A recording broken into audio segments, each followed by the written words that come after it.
Hello friends, இன்றைக்கி நம்ம வீடியோவில் சூப்பரான கிர்னி பழம் ஜூஸ் எப்படி போடுறதுன்னு பார்க்கலாங்க. அதுக்கு நான் ஒரு கிர்னி பழம் எடுத்திருக்கேங்க. ஸோ அதை ரெண்டாக கட் பண்ணிவிட்டு அது உள்ளே இருக்கிற விதைகளெல்லாம் தனியாக எடுத்து வச்சுக்கலாம். இந்த பழம் எங்கள் வீட்டில் ரொம்பவே பிடிக்குங்க. இந்த ஜூஸ் போட்டாக்கா உடனே காலி ஆகிடுங்க. ஸோ நீங்களும் வீட்டில் இந்த சம்மருக்கு சூப்பரான கிர்னி பழம் ஜூஸு ட்ரை பண்ணுங்கள். ஸோ அதை கட் பண்ணிவிட்டு உள்ளே இருக்கிற அந்த பழத்தை மட்டும் எடுத்து வச்சுக்கலாம்.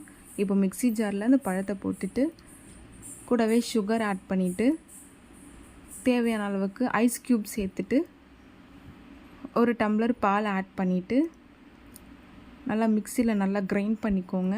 கிரைண்ட் பண்ணிவிட்டு இப்போ சர்வ் பண்ணுங்கள். மேலே நான் துருவி வச்சுருக்கிற நட்ஸ் ஆட் பண்ணிக்கிறேங்க. சூப்பரான மஸ்க் மெலான் ஜூஸ் ரெடிங்க. நீங்களும் வீட்டில் சம்மருக்கு இது மாதிரி ட்ரை பண்ணுங்கள். வீடியோ பிடிச்சிருந்தா லைக் பண்ணுங்கள். தேங்க்யூ.